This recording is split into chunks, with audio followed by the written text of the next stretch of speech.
Arrogant cop orders veteran to take off her jacket, then salutes after noticing her back scar. The sharp voice of a brash cop pierced a quiet small-town grocery store as he ordered a veteran to remove her jacket, an act of disrespect loaded with ignorance. What the officer didn't realize was that beneath the worn sweater stood Mara Dalton, a retired Navy SEAL whose silent scars and unspoken sacrifices carried the weight of battles few could imagine. As tension swelled, a single moment, a scar revealed, a salute given, would shatter assumptions, command profound respect, and remind everyone that true strength lies not in noise or pride, but in presence, honor, and resilience. This is the story of a forgotten hero reclaiming dignity against the odds, showing us how the quietest warriors often carry the heaviest burdens, and why their stories deserve to be told. And before I forget, let us know in the comments where you're watching from. I love seeing how far these stories reach. And if you're new here, make sure to subscribe so you don't miss tomorrow's special video. I guarantee you won't want to miss it. Now let's jump in. The small town of Willows Creek, nestled in the Colorado foothills, didn't often make the news. People came here to disappear, to slow down, or to forget. And for Mara Dalton, it was all three. She moved through the morning fog like a ghost, her boots soft against the gravel shoulder of the road. A faded army green jacket clung to her frame, a little too big, the kind issued years ago to those who didn't ask for replacements. On the back, a barely visible patch, the outline of a trident, faded almost to nothing. Most wouldn't notice it. Most never looked that close. Mara didn't speak much in town. She volunteered at the community garden, read paperback novels by the window at the diner, never raised her voice, and no one thought to ask about the way she always kept to herself. Some assumed she was just another burned-out soul passing through. But the truth was far older, heavier, and stitched into every thread of that jacket. That morning, she stood outside the county courthouse, waiting for the clerk's office to open.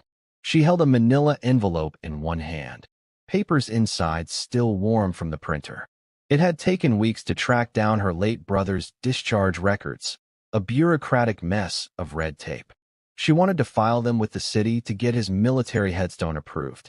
Mara had done this before, too many times, for fallen friends, for her father, for ghosts. But that morning, Willows Creek had a new deputy, fresh out of academy, badge still shining, temper still sharp. He spotted Mara from across the plaza and walked toward her with a bounce in his step and authority in his eyes. "Hey, you can't loiter here," he said, voice louder than necessary. Mara turned, met his gaze with a calm nod. "I'm just waiting for the clerk's office to open." "Still, you can't stand around like that. Let me see some ID." She handed it over, slow and silent. He looked it over, annoyed she hadn't pushed back. "What's in the envelope?" he asked. "Military records," she said plainly. He squinted at her jacket. "And what's that? You military, or just playing dress-up?" Something in the plaza grew still. A woman walking her dog slowed. The courthouse doors remained shut. Mara's voice didn't change. "It was my brother's. He died wearing it." The deputy scoffed. "Right. Then take it off. Can't wear military identifiers if you didn't earn them. It's impersonation." She blinked, but said nothing. He stepped closer.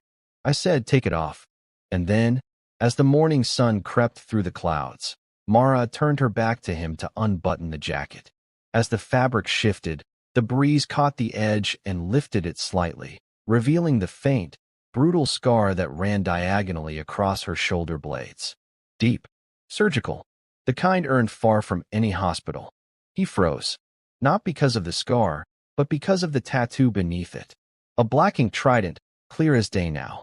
And above it, one word etched in flesh: Valkyrie. His jaw opened. Then slowly, as if his training just caught up to his ego, the young officer stepped back and raised his hand in a trembling salute. "And Mara?" She simply rebut-toned the jacket. The young deputy's salute hung in the morning air, suspended like breath in winter. He didn't know what Valkyrie meant, not really. But he'd heard the stories. Whispers from instructors. Legends buried deep in briefing rooms. The name had surfaced once during a seminar on unconventional warfare tactics. A woman embedded with SEAL teams. A ghost. A myth. And now she stood in front of him. No medals, no fanfare. Just silence and a jacket that didn't need defending.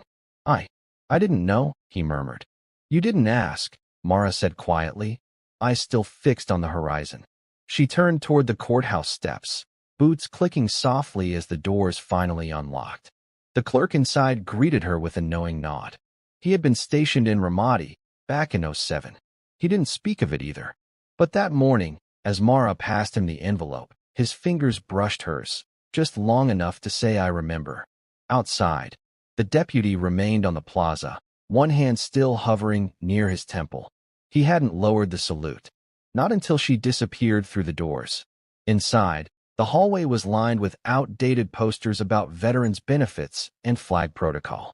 Mara waited patiently as the clerk scanned the documents. He looked up. Your brother served under your name? She nodded. Long story. Different last name. We shared everything else. Special operations? She hesitated. He didn't talk about it, but he left pieces behind. The clerk stamped the papers, then slid them back across the counter. It'll be approved by next week. I'll expedite it. Mara gave a small, grateful nod. Not because of the favor, but because he didn't ask more. Some people wanted the war stories. Others knew better. She stepped back into the light and felt the air shift. The plaza was quiet. A few people had stopped to watch. Not the salute, but what came after. The way the young officer suddenly stood at attention. The way he looked, not embarrassed, but changed. Mara moved past him without a word, but her presence lingered. Not in a confrontational way. It wasn't about putting him in his place. It never had been. It was about reminding him that some things run deeper than what you see. That scars don't always scream. Sometimes they whisper. Later that afternoon, the story spread. Not loud, not viral. Just quiet conversations in the diner. Did you hear what happened outside the courthouse? That woman, Mara, she's someone. Someone important? No. Someone heavy.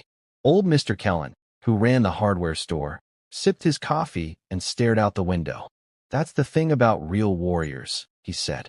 They never come looking for thanks. But when the moment comes, the world pauses. Someone near the counter asked what he meant. Kellen didn't answer. Just tapped the rim of his mug twice, then went back to staring.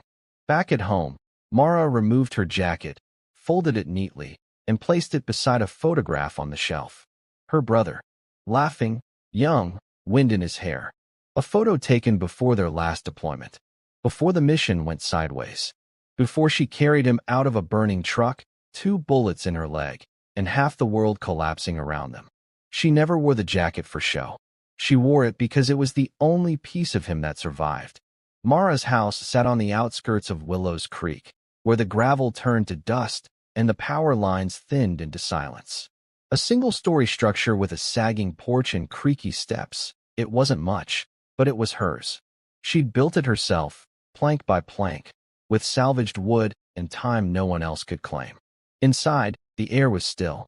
Not the kind of stillness that weighed heavy, but the kind you earn. There were no photos on the walls.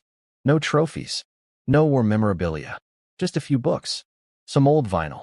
A folded flag in a glass case that hadn't been touched in years. She moved through her home like someone who knew where every creek lived.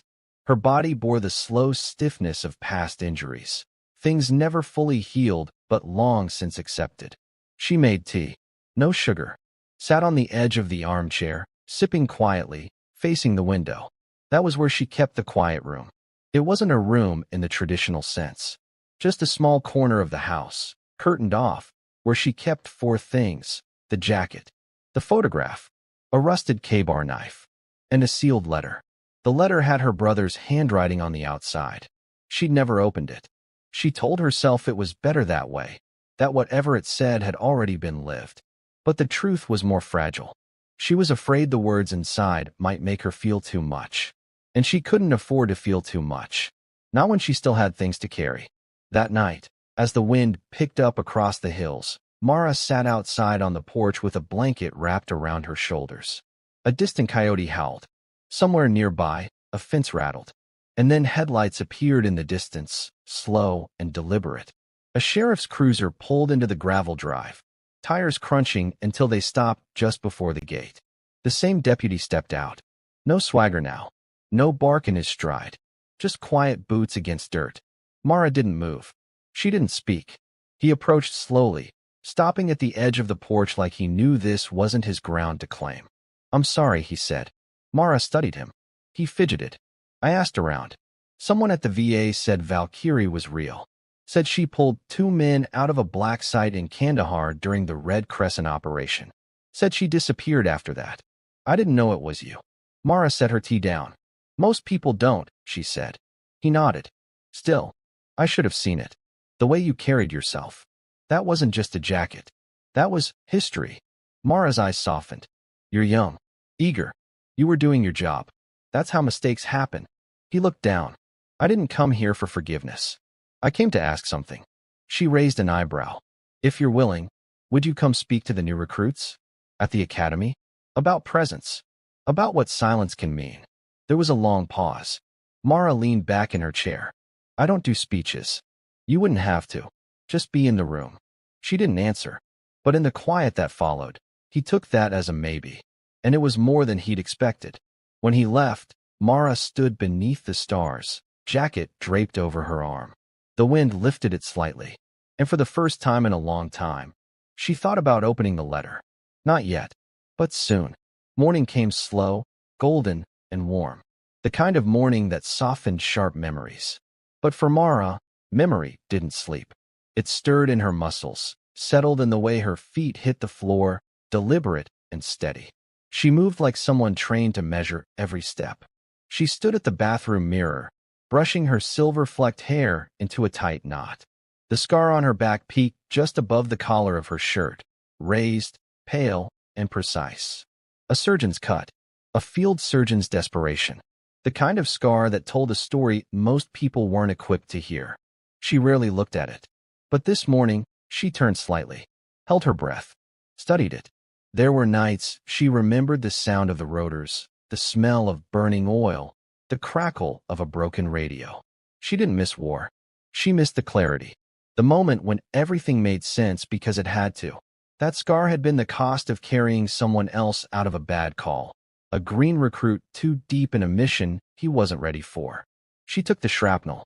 He made it home. She never saw him again. Mara headed into town, this time without the jacket. Just a plain black shirt and worn jeans. She didn't want attention. She wanted to blend back in, to become part of the background again. But something had shifted. People noticed her now. A subtle nod from the post office clerk. A longer glance from the diner waitress. Even the mechanic, who rarely spoke unless it was about engines, raised 2 fingers in silent respect as she passed by. The plaza where it had all happened was empty now, but echoes lingered in quiet spaces. Not of shame or spectacle, just recognition. At the diner, the cook, Jesse, a veteran himself, slid her usual order across the counter before she even asked. He didn't say anything, didn't need to, but before walking away, he did murmur, "Still got the jacket?" Mara smiled faintly. "Still fits." After breakfast, she walked past the schoolyard where kids screamed and laughed in chaotic joy. One boy, no older than 10, stood near the chain-link fence, holding a toy plane with chipped wings. He spotted her as she passed. "Hey," he called out. "You were in the army, right?" Mara stopped, turned. He ran up, holding the little plastic plane out. "My dad was, too." He said people who don't talk about it are usually the real deal. She crouched to his height, looked him in the eye. "Your dad's a smart man. Did you fly one of these?" he asked, gesturing to the toy. "No," she said softly. "But I jumped out of a few." His eyes widened. "Like a superhero?" She chuckled, but there was no mockery in it. Not even close. And then, because something in his eyes reminded her of younger days, she placed her hand gently on the toy's fuselage and added, "But I rode with them." He beamed. As she walked away, the boy watched her for a long time. That night, she returned to the quiet room. The jacket still sat there. And beside it, the letter. This time, she picked it up. Still sealed. Still unread. But tonight, she slipped it into her pocket. Whatever came next, she felt ready. The wind had picked up again that night. Willow's Creek never truly quieted. The air rolled in from the hills like a whisper from the past, stirring loose leaves, memories, and resolve. Mara sat at her kitchen table beneath a single low-hanging light bulb. The letter lay in front of her, its edges slightly worn, the ink on the envelope faded but still legible. To M. Dalton, if I don't make it. She traced the letters with her fingertips. Her brother's handwriting, tight, precise, and rushed. The kind of penmanship soldiers used in the in-between moments, when their hands trembled but their words had to stand still. She had carried this letter across continents, packed it away through 3 moves, and never once dared to open it. Not until now. She took a deep breath and slid her finger under the flap. The paper inside unfolded like it had been waiting, too. Mara, if you're reading this, I'm gone. And I'm sorry. I know you hate this kind of thing, the drama, the final words. But you also know how things go when the radios go quiet. I needed to leave something behind in case you couldn't carry everything on your own anymore. You always carried too much. You always carried me. I remember when you first took that seal trident. You told me it didn't make you invincible, it made you accountable. That stuck with me. You always said you didn't fight for glory. You fought to bring people home. And you did, Mara. Even when it broke you. I don't know how long you'll keep wearing my jacket. But if you're still wearing it, it means you haven't stopped protecting people. That's who you are. You protect, even when they don't deserve it. But you need to know something. You did enough. You did more than anyone should have ever asked of you. And if they don't salute you in the street, if they walk past you like you're no one, that's okay. Because I remember everything you did. And if I'm not here to say it out loud, then let this letter do it for me. You're the bravest person I ever knew. You were my North Star. You were Valkyrie long before they gave you that name. So if today was heavy, if someone said something stupid, or forgot who you are, don't carry it. Let it go. You don't owe them silence anymore. I love you. Always. James. Mara didn't cry. Not right away. She folded the letter slowly, deliberately, and held it against her chest.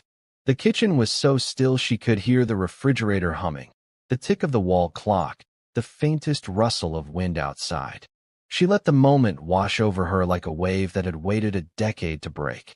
She closed her eyes, whispered, "Thank you, Jimmy." And for the first time in years, the jacket stayed on its hook. 3 days passed. Mara moved through them like she always did, quietly. She returned to the garden, tended the late summer soil, trimmed the lavender shrubs along the school fence. She answered no questions about what happened outside the courthouse. People had seen what they needed to. They were still talking, but never to her directly. She didn't mind. But the letter had changed something. It didn't make her louder. It didn't make her softer. It made her present. And people noticed. On the 4th day, a plain white envelope arrived in her mailbox. No stamp. No sender. Inside was a single card, handwritten in blue ink. Mara, we're hosting a recognition ceremony this Saturday for community service and veterans' contributions. The sheriff insisted your name be read. No speeches required. No uniforms needed. But it would mean something if you came. Jessie. She sat on her porch, turning the card in her hand. The idea of a ceremony unsettled her. She wasn't a headline. She didn't want applause. But the word recognition lingered. Not celebration. Not spectacle. Just acknowledgement. And maybe, for once, that was enough. The next morning, she walked into the diner just after sunrise. Jessie was behind the counter, prepping trays of eggs and bacon. He looked up, a little surprised to see her this early. Mara held up the card. You sent this. He gave a short nod, eyes steady. Thought about it for a while. She slid onto the stool. Why now? Jessie leaned on the counter. Because for years, you've carried this town and let us pretend we didn't know. You fixed the generator at the shelter.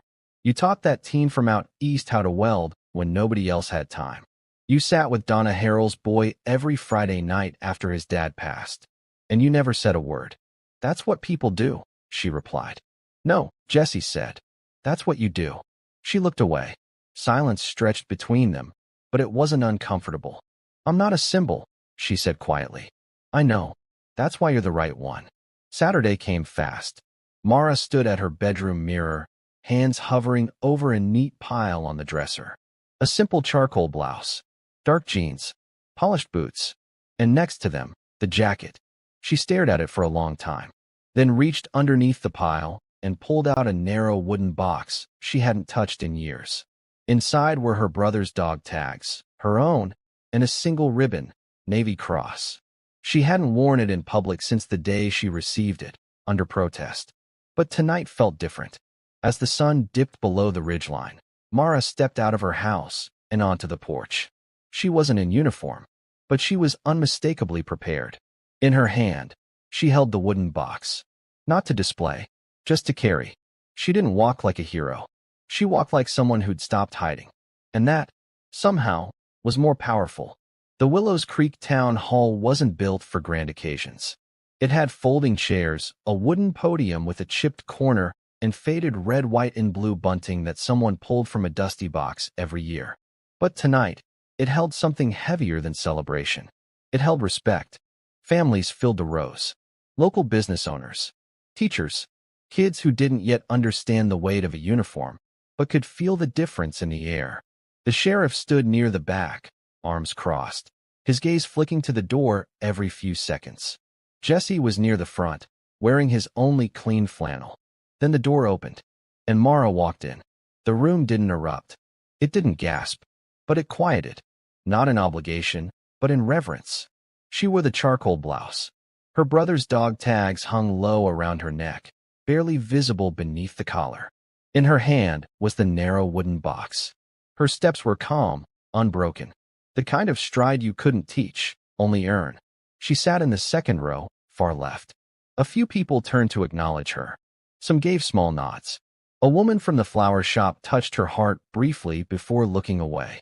The ceremony began like any other, recognition of volunteers, fundraisers, and school board members. A local firefighter spoke about community trust. An elderly Marine veteran received a handshake for 40 years of service with the VFW. And then Sheriff Keller stepped to the podium. He was a hard man to read. Not cold, just trained to withhold more than he revealed. He cleared his throat, scanning the room. "I'm not one for speeches," he said, glancing at his notes. "But sometimes a name deserves more than ink." He looked up, locking eyes with Mara. "This town is full of good people. Quiet ones. Folks who carry more than we know. And every now and then, someone walks among us who's lived through storms we can't imagine, and never once asked for recognition." He held up a single envelope. "Tonight, we honor Mara Dalton. For her service, here and elsewhere." He didn't read off medals. He didn't list operations or citations. He just paused, then added, "If you know, you know." And with that, he stepped back. No dramatic music. No forced applause.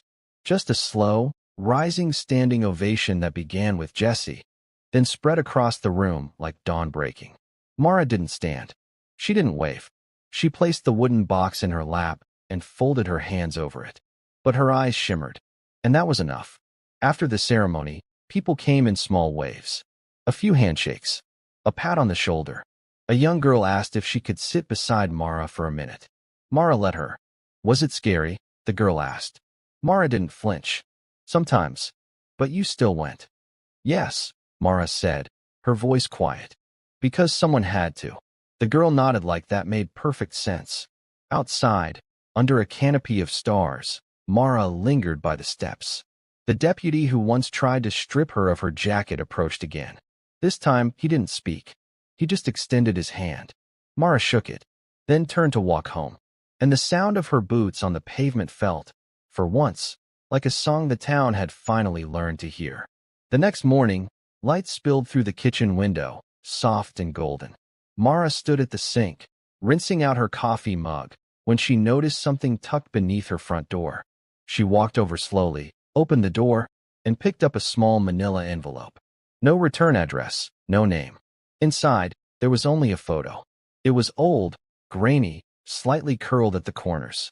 It showed 4 soldiers standing in front of a CH-47 Chinook helicopter, rotors frozen mid-blur. Dust hung thick in the air. One of them, unmistakably younger, dirt-smudged, and wearing a half-smile, was Mara. The other 3? Gone. She sat down at the table, the weight of memory settling like fog. She hadn't seen this photo in years. Maybe someone had found it in a locker. Maybe someone from her old unit was still alive, still out there. On the back of the photo, scribbled in pencil, "For when you forget who you are." No signature, but she knew the handwriting. She'd seen it once before, in a letter. It was Jimmy's. She stared at the photo for a long time, then rose slowly and walked to the quiet room. The jacket hung on its usual hook. The knife sat in its place. But today, she picked up the photo and placed it next to the folded flag. For the first time in years, that little room didn't feel like a shrine to ghosts. It felt like a place where memory and presence could sit side by side. That afternoon, she visited the local high school.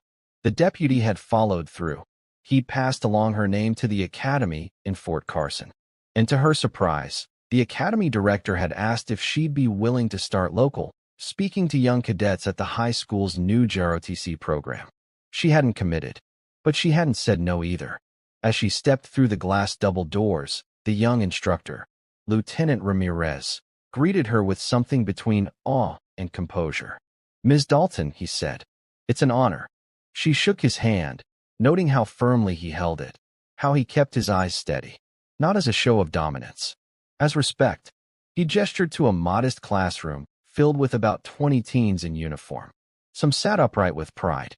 Others slouched, playing with the straps on their packs. But all of them turned when Mara entered. She didn't introduce herself. She didn't walk to the front. She simply stood by the wall, arms loosely folded, and watched. Ramirez cleared his throat. "Cadets, we have a guest today. I want you to observe how she enters a room. How she doesn't need to say anything to command attention. A pause. You may never reach her level, but you can learn from her presence." Mara gave a quiet smile, subtle and brief. One cadet raised his hand. "Were you Delta?" She shook her head. "Navy. SEAL." A pause. Then, "Yes." Gasps. A few elbows. Ramirez held up a hand. Let her speak on her terms. But Mara didn't speak. She just walked slowly to the chalkboard, picked up a piece of white chalk, and wrote 3 words. "Hold the line." She turned to face them. "That's all you really need to know," she said. "About me. Or about service." The classroom was silent.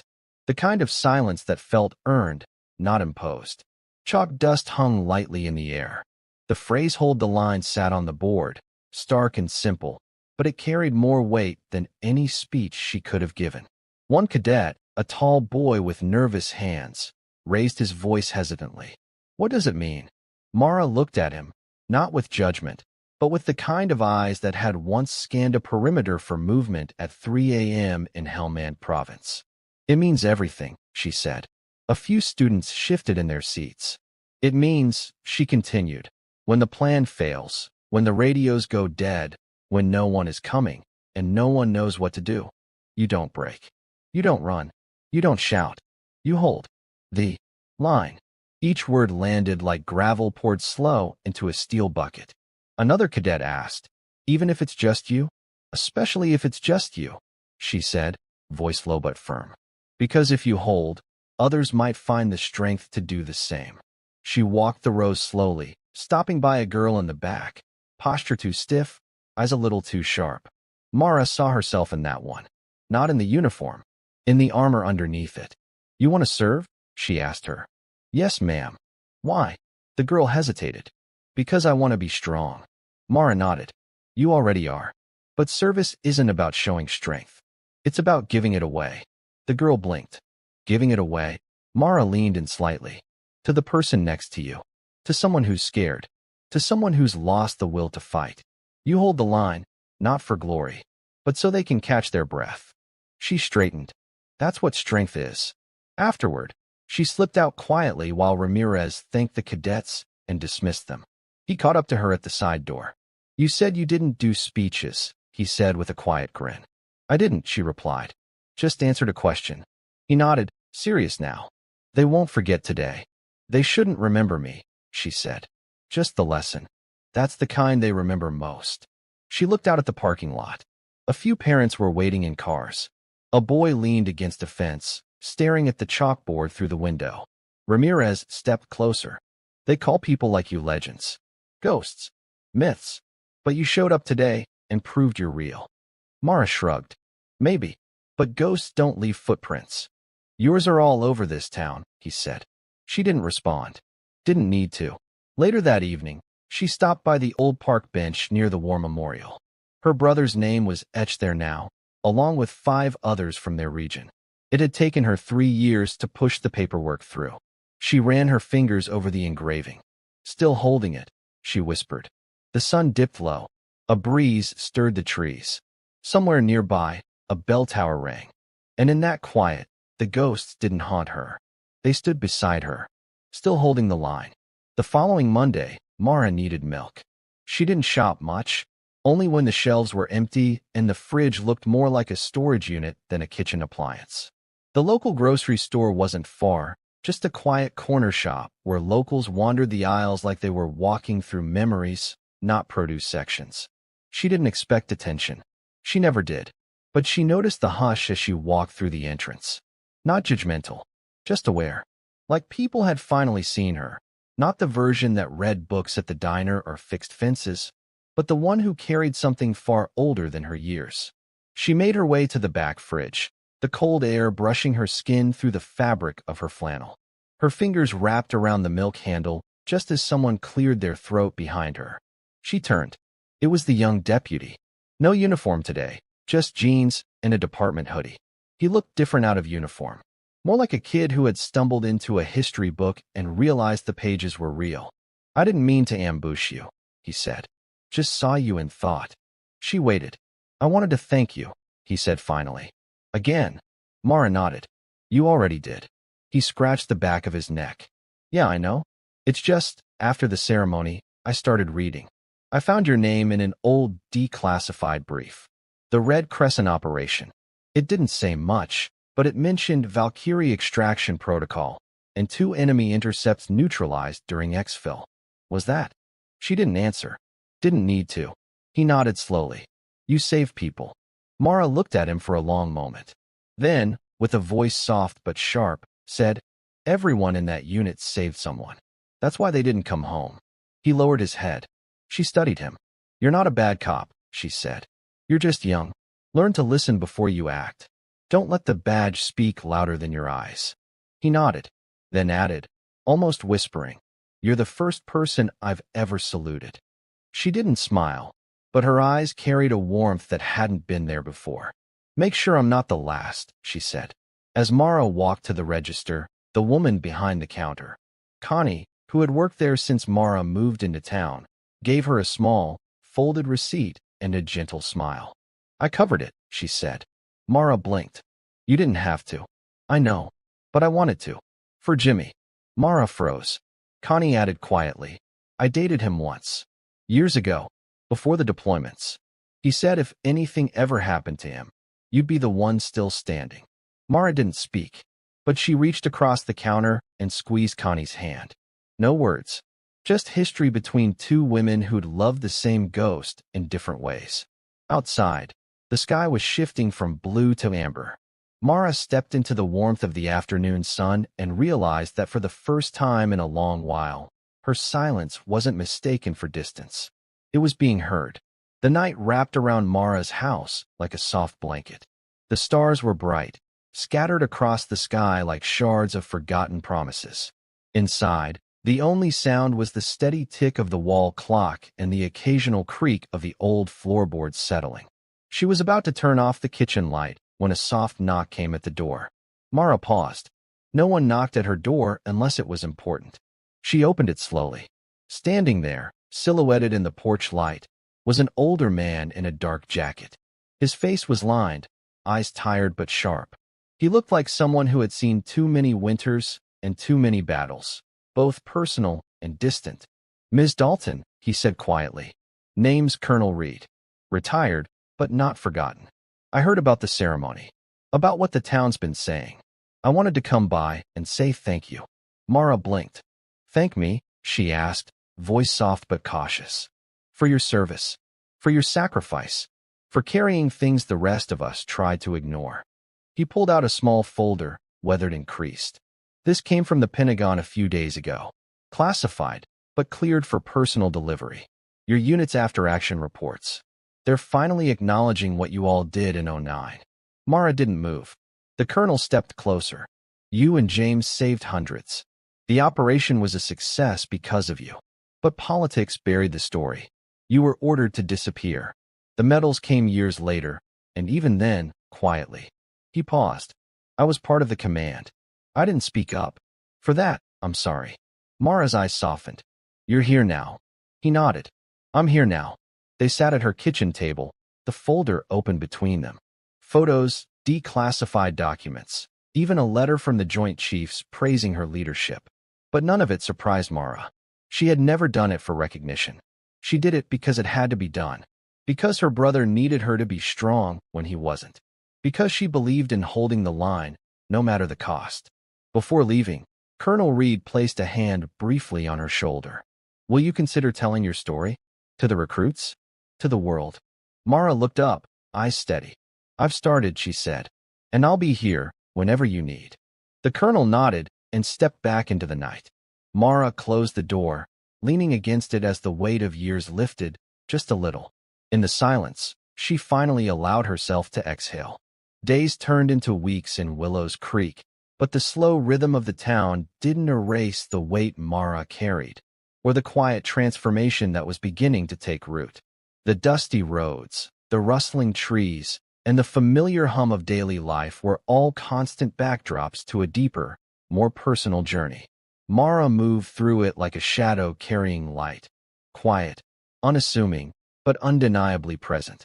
Her visits to the JROTC cadets became routine, but each meeting felt like a small victory. She never gave speeches or lectures. Instead, she shared fragments of her life, brief stories that hinted at pain, resilience, and the invisible burdens carried by those who serve. The kids listened, not because she commanded it, but because she earned it.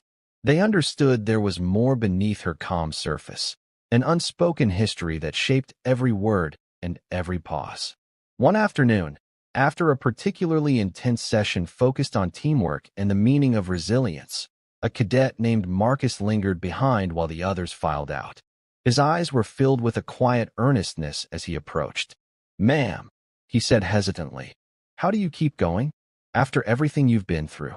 Mara looked at him, her gaze soft but steady. The question was one she often asked herself in the quiet hours. Taking a breath, she answered simply, I remember who I'm holding the line for. Marcus nodded slowly, as if grasping the weight of her words. Like your brother? Yes, Mara replied, her voice low but resolute. But not just him. Everyone who needs someone to stand steady, even when it's hard, even when it feels like no one's watching. His small smile carried understanding beyond his years. In that moment, Mara saw a spark, a flicker of the same steadfastness that had once burned inside her. Back home, the community garden blossomed with life. Mara knelt beside a rose bush, her fingers brushing tenderly over the delicate petals. The vibrant colors were a quiet testament to growth, healing, and the strength that comes from enduring seasons of hardship. She thought about scars, not just the ones etched into her skin, but those hidden deep within the heart and mind.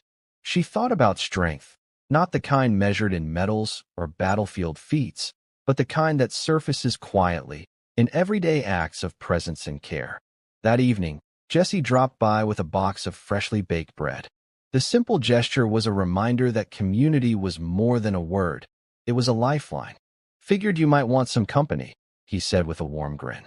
They sat together on Mara's porch, breaking bread and sharing stories about the people who had passed through Willows Creek, their struggles, their triumphs, their silent battles. Jesse's words lingered in the night air. We forget a lot, he mused. But some stories, they always find their way back. Mara smiled softly. Like old wounds, she said. They remind us we're still here. They settled into a comfortable silence, the night wrapping around them like a protective cloak. In that quiet, Mara felt the heavy weight of loneliness lift just enough to let in a flicker of peace. The scar on Mara's back wasn't just a mark of pain. It was a testament to resilience, to honor, to the quiet strength that refuses to fade. In Willows Creek, she was no longer invisible. She was present, and that presence, steady and true, was more powerful than any medal. Weeks turned into months, and Mara's quiet presence began to ripple through Willow's Creek in ways she never expected.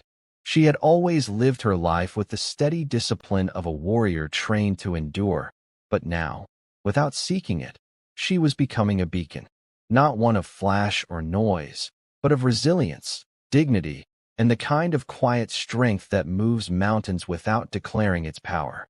Her conversations with the JROTC cadets became more than lessons. They became moments of connection. Mara didn't preach or lecture. Instead, she shared fragments of her life. Stories about missions in foreign deserts, scars both seen and unseen, and the unyielding resolve to hold the line even when everything else felt lost. She talked about loss, the weight of comrades never returning, and about humility, about the real courage found in choosing when to speak and when to listen. Each word was measured, each pause intentional, commanding attention without raising her voice. One crisp autumn morning, Mara's phone rang. The caller ID showed Colonel Reed. "We're organizing a regional leadership seminar at Fort Carson," he said, voice steady, but with an edge of urgency. "They want you to lead a session on veteran resilience and silent strength. No fluff, no spectacle, just real talk from someone who's been there." Mara hesitated. The thought of stepping onto a larger stage was daunting. The idea of being the center of attention was foreign to her. She swallowed and asked, "Why me?" "Because you're exactly who the next generation needs," Reed replied. "Someone who carries the weight but doesn't let it break her. Someone who's earned respect not through noise or medals, but through presence and integrity." The call stirred something inside Mara, a mix of apprehension, responsibility, and a flicker of hope she hadn't felt in years. After a moment, she nodded and said, "I'll do it." The seminar room at Fort Carson was stark. Rows of young officers and recruits sat, eyes wide and expectant. Mara stood before them, calm and composed, her presence filling the space without effort. She shared stories, not grand heroic tales, but small moments that captured the essence of service. The late-night watches, the quiet sacrifices, the scars carried long after the battle. She spoke of resilience, not as a flashy act, but as the steady heartbeat beneath every soldier's armor. She talked about humility, honor, and the power of silent strength. No medals flashed, no dramatic speeches, just truths spoken with honesty and gravity. After her session, a young lieutenant approached, eyes shining with newfound understanding. "You showed me what real leadership looks like," he said earnestly. "It's not about shouting orders or seeking glory. It's about steady hands in the dark, guiding when no one else can." Mara smiled faintly. "Hold the line," she replied softly. Back in Willow's Creek, news of Mara's seminar spread quietly. The town embraced her anew, not because she sought recognition, but because she embodied it in every silent act of strength. She continued tending her garden, speaking with the cadets, and living in that sacred space between shadow and light. Because sometimes, the strongest warriors aren't the loudest. They're the ones who stand firm when no one's watching. The early morning mist clung to Willow's Creek like a veil, softening the edges of the world. Mara stepped out onto her porch, the air cool and crisp, carrying the scent of pine and damp earth. The peace was a fragile thing, one she cherished but rarely took for granted. As she brewed her coffee, the distant rumble of an engine caught her attention. A black SUV rolled slowly down the gravel road, headlights cutting through the fog. Mara's gaze sharpened. The vehicle stopped in front of her house. The door opened, and out stepped a figure she hadn't seen in years, Captain Elias Monroe. Tall, lean, his face weathered but unmistakable. The man who had once been her commanding officer during some of the darkest missions in her career. The one who had vanished after the final deployment, swallowed by bureaucracy and silence. "Mara," he said, voice low but steady. "I heard about the ceremony, about the talks, about how you're holding the line." She studied him carefully. "Elias." He offered a small, respectful nod.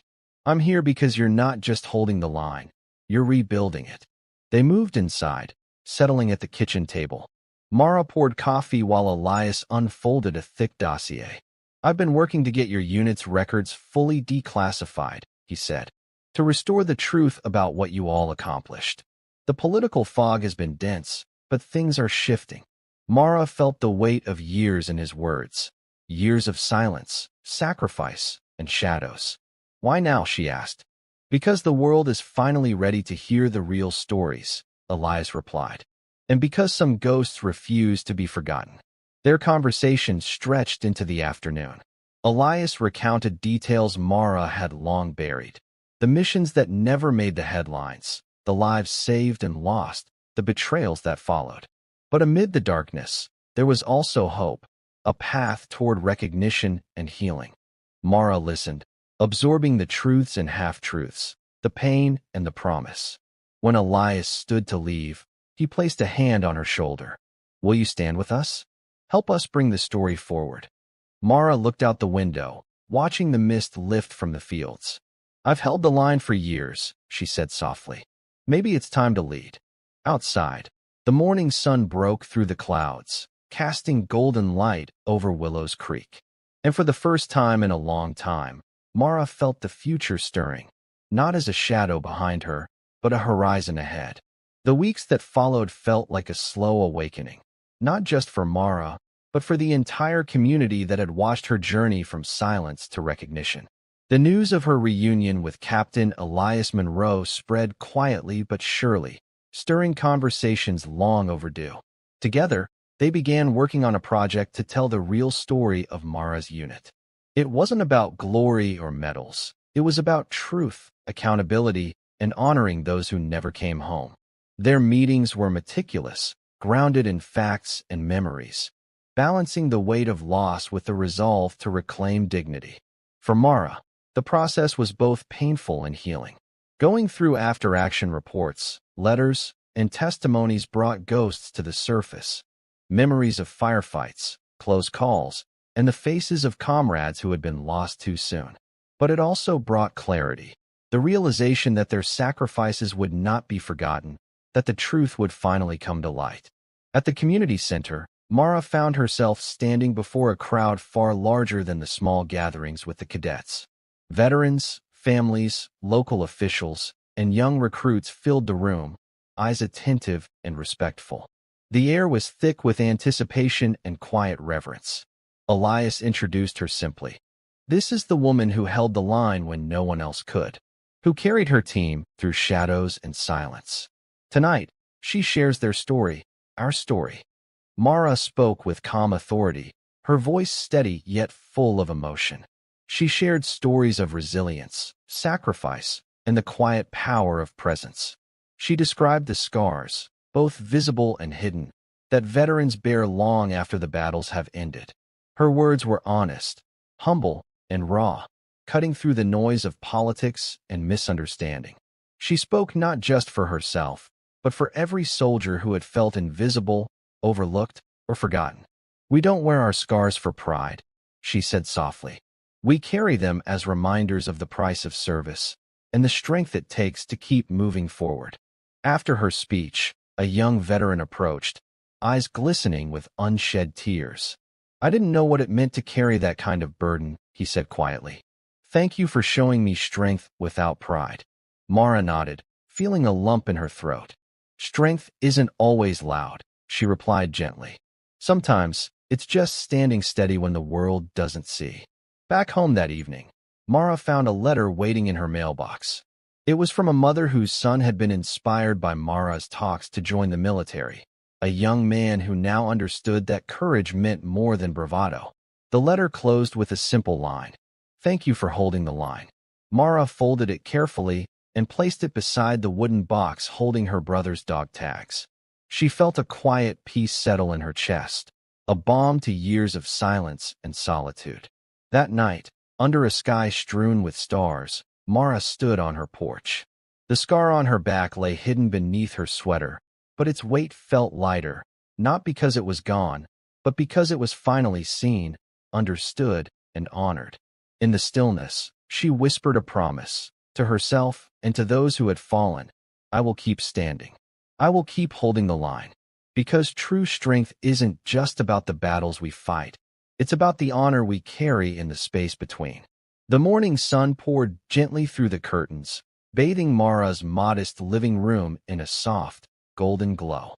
There was a stillness in the air, a calm tension that felt like the moment right before a storm, or the moment before peace finally settles. Today was the day Willows Creek would honor her and the countless sacrifices that had defined her life, not with grandeur or spectacle, but with quiet dignity. At the memorial park, a small crowd had gathered, friends, neighbors, veterans, and family members. Faces lined with weathered years, some familiar, some new. Among them stood the young cadets Mara had mentored, their eyes bright with admiration and understanding. Sheriff Keller stood near the back, his expression unreadable but respectful, his hat removed and held in his hands.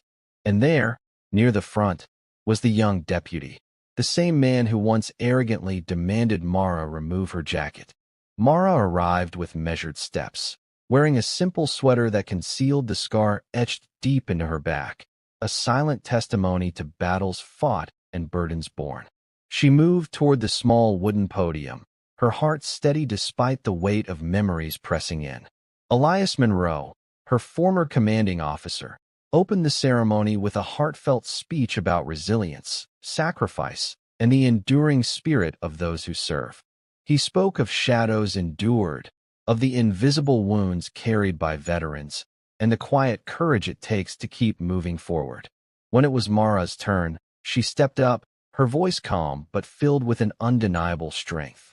She reached behind her sweater and touched the scar, her fingers tracing the faded lines. For a long moment, she let the crowd see what had been hidden for so long. The scar was not just a mark of pain. It was a symbol of survival, of honor, and of unyielding strength. The young deputy stepped forward, his gaze unwavering. Without hesitation or words, he raised his hand in a crisp, formal salute. The crowd fell into a hush, every breath held tight. Mara met his eyes, returning the salute, slow, deliberate, and full of the weight of years. It was more than a gesture. It was a moment of restored dignity, of quiet justice. No louder than a whisper, yet more powerful than any shout. The sun dipped behind the trees, casting long shadows over the assembled crowd. Mara felt a peace settle deep inside her chest, a peace earned not through battle, but through presence and honor. She was no longer invisible. She was a symbol, the embodiment of silent strength, resilience, and the unspoken courage of those who stand firm when no one else is watching. The scar on her back remained, a badge not of shame, but of pride, and Mara wore it with quiet dignity, forever holding the line. Thank you for following Mara's story. If it moved you, leave a comment telling us where you're watching from, and don't forget to subscribe for more stories honoring the silent strength of veterans.